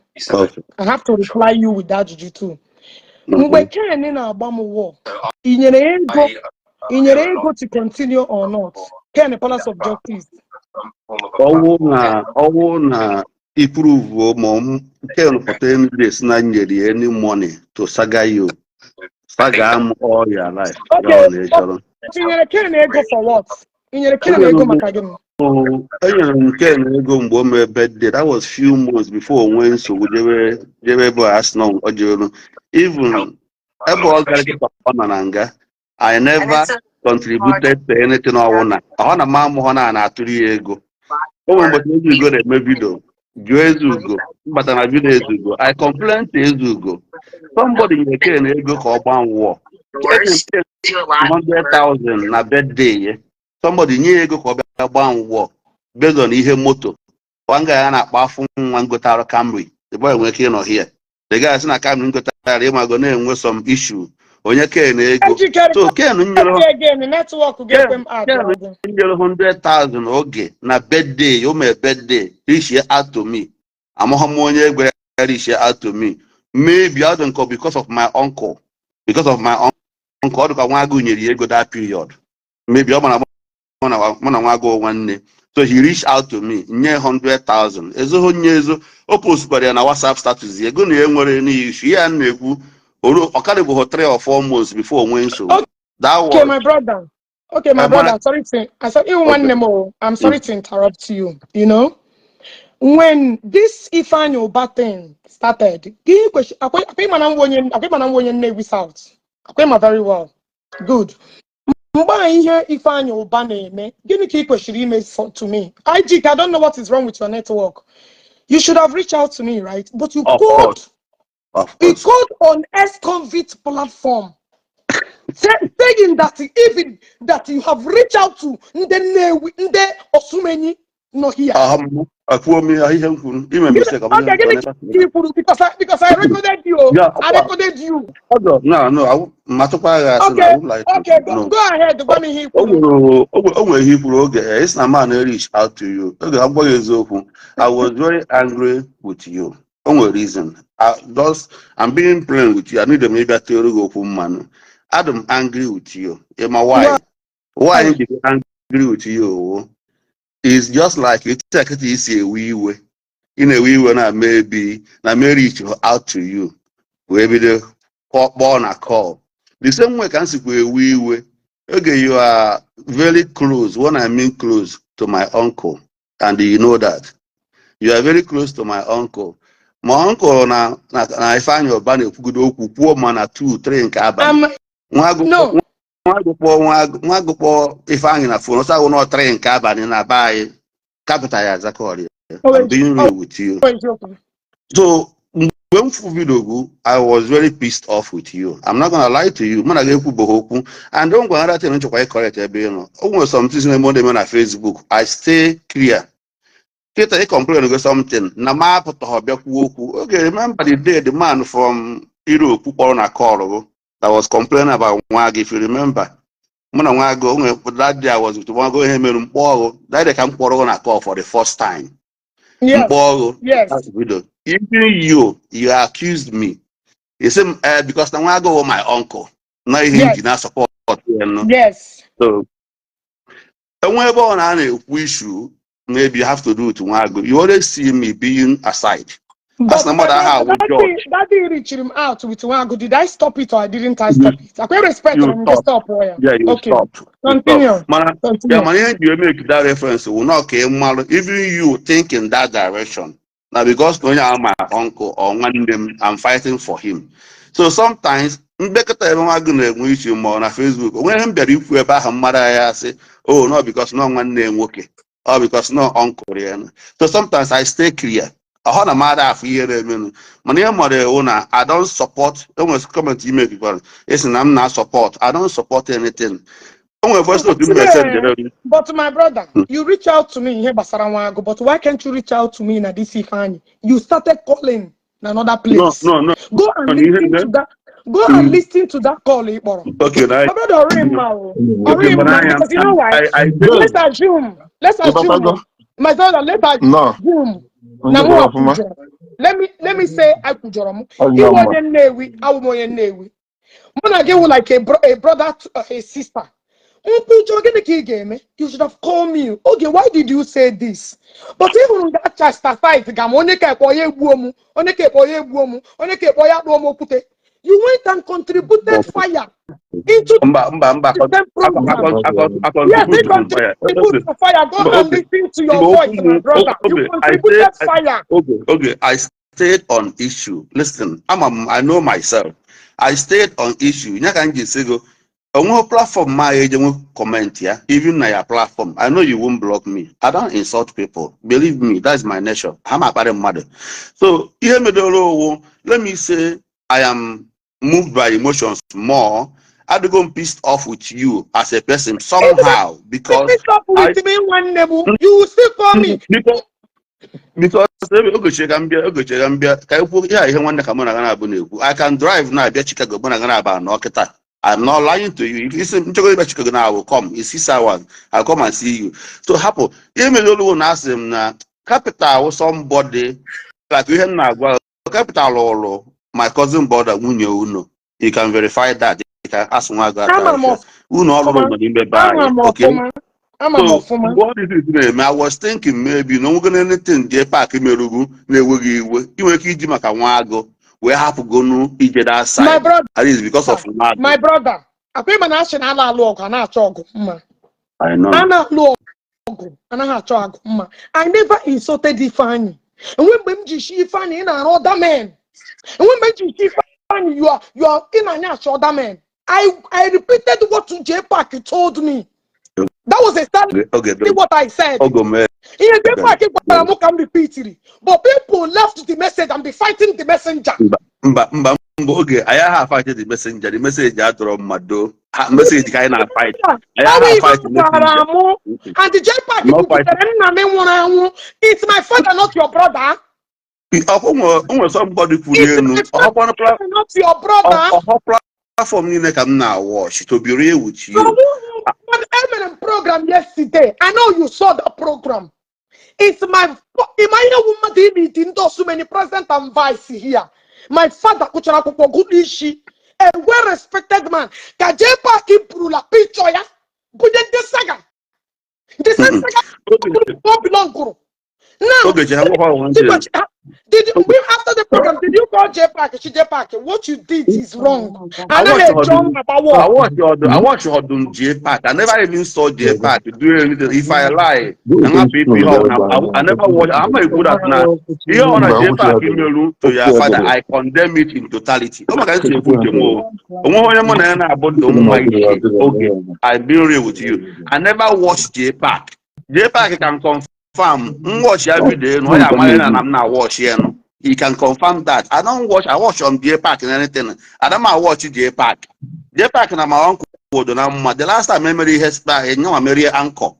I was with my uncle, even Mahane Kuna phone and everything. I greeted him. That was the reason when I Jpac. I never called Jpac on a phone for my life. That's him. Oh, God, a man alone. I still on my own, my dear. And a man alone. Otoguna, my uncle used to wear the name. Do I call you? I know you are best friend to my uncle. Somebody very close to my uncle. Jesus got money and apa. What is you got apa? Only eventually that is it. And they just but figure on a platform got comment something that is contract. That's what I'm saying. If I'm complaining, or the same thing I'm putting in case do go see can I trend there with caution. Any insult on our blood that don't acceptable, no matter what happened. I could know openly. If we want to attack you, if we want to tarnish your personality, when you say you're stupid, the insult cannot condemn from day one till today. When I'm going to walk, I still based on issue. I want somebody how to base issues on issue. I don't make beat around the bush. I won't be happy. They say, also, beyond. Also, okay, talk to na bottom, na bambas, na move on you, na more one cat, of course. I'm not talking, you fight me, I fight you with my own part, yes. Get it. Wago, only comment you make to be real with you. It's a but I'm gonna like you that. Waga, but I back. It's a dry, Mona Wago, more handle business, Wago for almost a year. Almost some things my agwa on a live video. Mana emecha agwa nge na live video. Mana ka mgbokwado I can confirm ihe on na agwa. Okay? The only problem with the low one last year na my 11 cars gbara with Grimadi. I can send you the paperwork, you can confirm with them. Okwa Habana and work but 11 cars no. So the thing that shake it to me a little bit. But I tried to figure out I mewezie mgbakọ na mgbanwe do na eno ndị replace the moto enwe ndị agha refund but I did my best ịfụkwa that na onweghị ndị complain na-ejizi ego ha ma ọ na-enye ha ego ha. I tried my best because more somebody name anything with my own conscience. I brought on about human being. I want to go call them out. My mother call them out. I want to clear my conscience. In my head, 11 cars and Baraku to Grimadi. Over 1 year, Grimadi have never didn't answer me. In America, I can forward you every information. Sorry for the loss. Yeah, for 1 year and the total cost of the motor, almost $100 and something thousand. I won't lie to you. Sorry for everything you lost. But my brother, you cannot call Eba chastise the guy. All you should have done to reach out to me.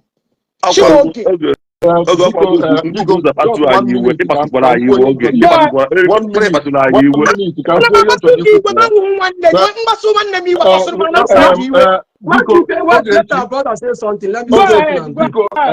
Biko can quote just in 1 minute. Open to you on mama that go kita noa because of Obibia no and Waki Bia. Actually make Hamanisi. Ije Obuni Jeluna comment section. Governor Eziokwu Nako Hamanaku Sigi Ike. Omo Abonye Nako that hammer. Mana Obi Bial Melo on Mamo that Joe because when you hear the peace. Because sometimes immediate cause problem comment section. Some of them are hiding under people's problem to fight their fight. They will not come out to show their face and fight their fight or open a platform to fight their fight. They always hide under people's issue to do that. So if you don't have common sense or if you don't have street sense, they will lure you into problem. You start having problem with some people, and that is the same problem that Governor Eziokwu had. They just throw him into saga. He was a victim of this saga. So comment section is the problem. I'm coming. I have been following Ogechi for over 10 years. There is nothing you will tell me about Ogechi that I don't know. And I know that Ogechi has a very good heart. That's why I'm following her till tomorrow. So let us call a spade a spade. You cannot beat a child and ask the child not to cry. People have been looking for her trouble for years. Then Ogechi Kuzie, Uncle Ogechi Kaga capitalize. But when you people will be poking her, nobody will see that. All the art is there. As you know, not joy, but we understood her very well. Ogechi go and mark this word. And before Ogechi will come for you, okay, more evidence here. Either she's screenshot where you are insulting her or where you make video, one thing or the other, she must have something about you before she will come for you. Ogechi doesn't go and look for people's trouble. So that is the little contribution that I want. So I'm very happy. Kita clarify your issue. Obima Adago. I'm happy. Thank you very much. By coming to this program, I appreciate. Thank you. Can I say 2 things before I leave? Okay. Yeah, go ahead, my brother. Good evening, sir. Welcome.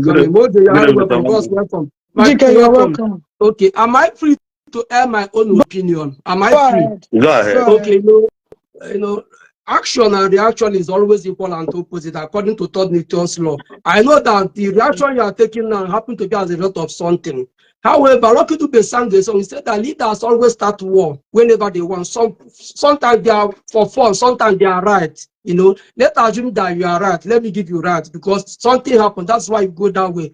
But if I'm not mistaken, please understand, nobody dislike what you are doing, but listen to the point. If you are from Jpac, you connect out to the dot, if I know, but which according to you, Jpac of your equal. Then open I the Casika one years open. Until the key find you, but even at the case, I don't see where, because the aim is to either to fight Jpac or to bring him down or whatever, so that he pay for his sins. But the sin of Jpac should have been upon him rather than coming to Ifanyu. And this is not the right time. This is not the right time. I'm not many vehicle that knows. I'm trying to be diplomatic here.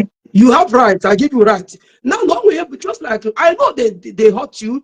You love your father so much, which I never even know about those stories. I'm a name major. But I want to be Jpac no Ifanyu Bagwale book the picture papa. I want to be picture of Ifanyu, but you want to to that thing. I believe we are Ifanyu band on that. I'm like, I would have loved it. Why has that on there? No, because open Jpac and na okay. As something you other people on it, you have to see fine. You would have used those people cutting to example. I'm not a fan of Ifanyu, but whatever. Now, secondly, Jpac is just a neutral person. You can do whatever you want to do with Jpac, but please spare Ifanyu and the wife of Jpac. And for some of our sisters here, some of you that's Jpac can go the mom tell mom 5 is okay, but some of you are single mother and you are praying and believing God to give you a husband, and you are there mocking another woman, no go the mom before Gabadi. So I don't know what is it. Okay, you want to say something? Can I reply Yeah, you? go ahead. Now, Yeah. You cannot tell me how to fight my fight. Exactly. When you poke me, don't expect me to corner one side, please, Ziggy, for fight. I know. You understand what I'm saying? Now, and one of the people that's in my life that I value so much, or they can get one go out if today, I will come for you. I will come for you. You understand what I'm saying?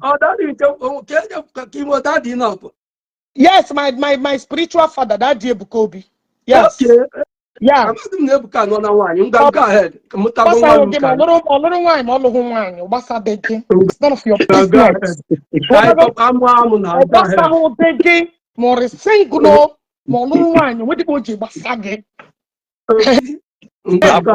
So there are things you don't poke in people. You don't poke in. You don't poke in poke. Now, and when something that happened, Jpac, and you know, information, content creators, now you said I'm a we kenke because I'm running out of time.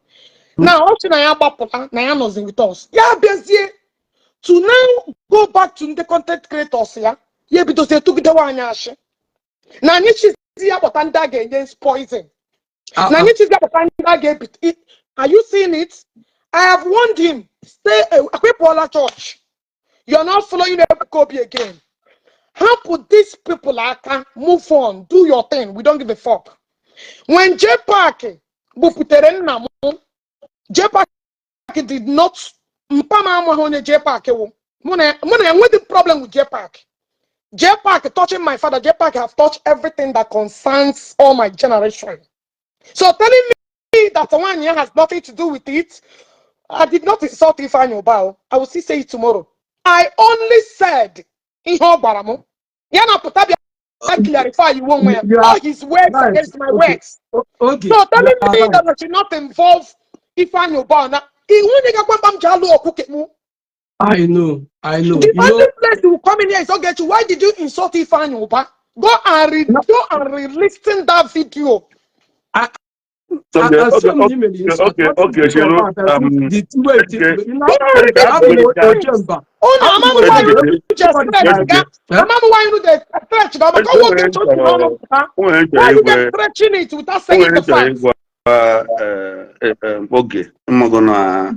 okwu Ifeanyi Ubah etirigago mana ka m wejego n'okwu ebe do more kind of messed up.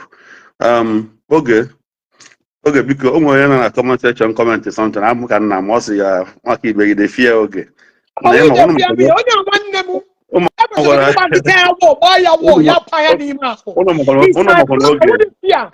it's not about fearing me. Ejike iwe 10. I'm a well amati bear 50. Because one name Okay, okay. Is there a room for peace to make up? Sometimes brother, one day sometimes wife can disagree. You want there when you want there when you Okay. oh, they have not apologized to my father. Can you the peace soon they put it? mba ogere ihe nchere ya nne m biko ihe nchere ya o nwere ihe ikwu kịta like and ịmana ihe ahụ so n'ihe m ji wesara gị iwe. I won't lie to you. It was onwekwa somebody ma ọfụma from that ebe a m na-agwa one day si ya na oge na ihe nke a mere na oge asọghọkwụzi nwa agụ anya wee kwuo ihe ọ na-ekwu mana onwekwa kọmentị ime ka ikịta ịgụrụ ndị na-enwe respect ebe ha nọ so much egekwara nwa agụ na ndị nwe respect ebe ha nọ kịta akwa egekwara nwa agụ aha na so nwa agụ wụ my blood, what junior brother, my dad. And like him ago when we know amam na abana eba warm or eba saga that show maybe waki be zuko wago he make one car. I know. I think I can never explain. I talk about my mouth. Now you can explain yourself. I know what you were getting the current program. That one. Because each of them all who. Okay, Gambia. So imago ohife we high man. To me, one thing show everybody I'm a go again. Now go also. I don't believe na comment section. Ma on the comment section he trigger mad. One day I trigger na say I can put my shoulder high. No over 7-8 years on Facebook. Mother what a comment in one place. Even protagonist no get the stupid man no get the mad. Onyo meri any water there no anybody na back. And I'm a true call challenge to anybody. I want to say the other time, oh Makibe, you like Saga and say show me anywhere I'm anybody insult. I will give you 1 million naira. If I'm more to Facebook account, and one fake account, my Facebook can be verified. Chidozie Patrick verified. That's my name, my government ID name here. Then my page won't eBay Motors. I don't have any other Facebook account anywhere. And then I shake create Facebook, you can check. So I don't insult people, I don't bully people or anything. Anything I call against, I choose my word. I'm stupid. Yeah. I can't come personal attack on you or your personality. I always stand. I condemn any insult on our brother. That's my word. From the one till now. Comment ma hip you whatever I'm doing a video. Ezugo even address me. Simo Makibe mune na live video. About to have a live video for my comment. He addressed it. I never make insult in any manner. Let me repeat it again. When I came on the account, but as far as someone named Madumene, that call he place, that place, Sebana Bam War. Oh, Teremu, and I need to tell you how I feel. One cannot fall in such place. People that love you as a brother and a sister, they cannot allow where and a bookie at the cook a boogie. That is my anger, Bino. You did me? I understand. I respected you. I respect this one. Right? Yeah. You should have beat me. Yeah. When you keep in an impulse, when I'm a dear, then people that value call I or carry every other call. Even I send a message in a WhatsApp and I say, I type on something in WhatsApp. We go on, you should get it. I send a message. Well, my man came with the work and the one came with the corner. I want a problem. Than me, than Konyo Sopuru. Manonia made the video anchor. I will be real. Governor made video anchor. You won't hear any personal attack. Or may hear any attack. I don't want it to anchor for me. I don't want it to anchor for me. That guy, you did 3 anchor. He goes to their page and support them. Okay. is something I want to say, Biko. Because Once someone is about I continue on here tomorrow. I got to go to work. because okay. Thank you. okay. And my Man, brother, okay. Why you okay? thought that Okay, is because about sorry. the issue be You are my played? Sorry, brother. because You are my brother. Like you want to go. So you put your hand on the midst of people that will. Okay? it's okay. I able by able. Okay, It's okay. because Yeah. I know Only that when this because still this one thing is I mean this thing is aim of revenge on Jpac. But anybody that we could see this all this problem will attribute that in Ifeanyi Uba made those things. That is our own Okay. destiny. Because Okay. just forget Okay. the Ifeanyi and the wife of Okay, Jpac. Deal because with Jpac, please. jiri maka anyị nwakwa na ụmụnne gị ozi biko okwu a biko ka iwefulatazie okwu a tu o ịma na emotions do high people na run feelings, people na run emotion onye a na-ekwu okwu Saga people. Saga people, they're not running emotion because they're like Ifeanyi Uba. I want you to differentiate these two things. They are not running emotion because they love Ifeanyi Uba.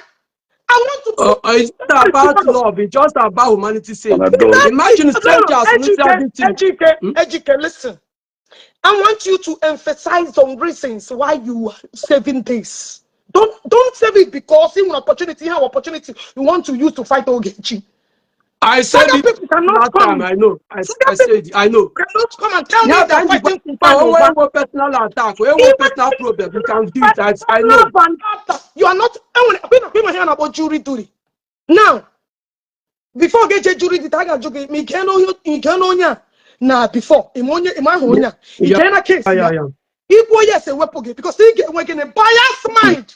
Yeah. Biased mind, yeah. My brother, everybody's my friend and my brother. I love you, my brother. You are my blood. I don't bear no grudges against you. Sorry for anything that happened. I love you, my brother.